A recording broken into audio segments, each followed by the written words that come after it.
बिस्मिल्लाहिर्रहमानिर्रहीम। अस्सलाम वालेकुम।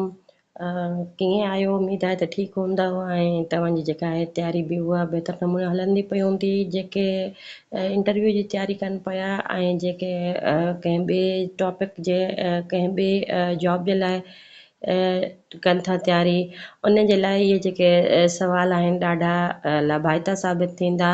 इहे जेके सवाल आहिनि मां STB जी बुक सिंधी 9 क्लास मां जेके आहिनि कुझु अहम सवाल खयां आहिनि जंहिं मां तव्हांखे काफ़ी फ़ाइदो थींदो इनशाला।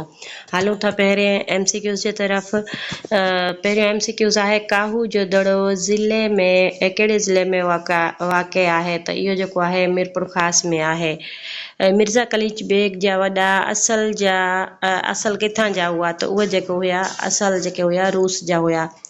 मिर्ज़ा कलीच बेग सभ खां पहिरियां छा जो उस्ताद मुक़ररु कयो हुयो? त उहो मतिलबु जेको हुयो फ़ारसी जो उस्ताद मुक़ररु थियो। साणीअ जी सिक सबक़ में जेको आहे कंहिंजो ज़िक्र थियल आहे? त उन में जेको आहे मारी जो ज़िक्र थियल आहे। मौजूदा रस्मुल ख़त देश में राइज थियो? त उहो जेको आहे 1853 ईस्वी में राइज थियो। मोहम्मद ज़मान कहिड़े सन में वफ़ात कई? त उन जेको 1993 ईस्वी में वफ़ात कई। जी झूपड़ीअ जो शाहकार जेको नज़म आहे इहो कंहिंजो लिखियलु आहे? त इहो जेको आहे किशन चंद बेबस जो लिखियलु आहे। अदू मोचीअ जो किरदारु कहिड़ो आहे? त उन जो जेको अदू मोची जो किरदारु आहे उहो मज़ाहिया आहे।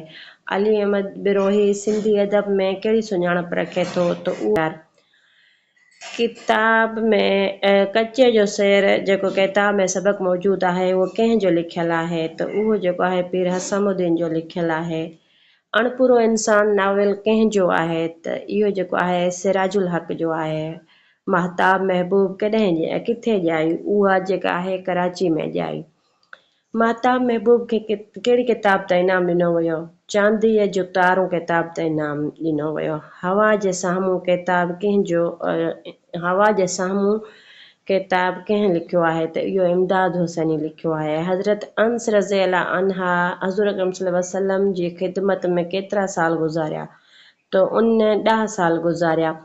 पाण सगोरन सल्लल्लाहु अलैहि वसल्लम कंहिंजी सार संभाल लहंदा हुआ? त पाड़ेसरनि जी सार संभाल लहंदा हुआ। करबला जो वाक़ियो कहिड़े सन में पेश आयो? कहिड़े सन हिजरी में पेश आयो? त 61 हिजरी में इहो वाक़ियो पेश आयो। अलामा आहे काज़ी जी आख़िरी आरामगाह कहिड़े शहर में आहे? त जामशोरो में आहे। डॉक्टर नबी बख्श बलोच जी आख़िरी आरामगाह किथे आहे? त उहा डॉक्टर नबी बख्श बलोच बि जामशोरो में आहे।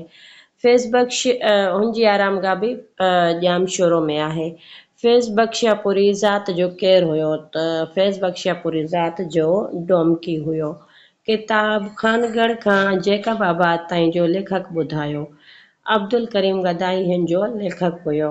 के डोर बे ओडा सुपरी जो कहाणीकार केरु आहे? इन कहाणी जो कहाणीकार तारिक आलम आहे।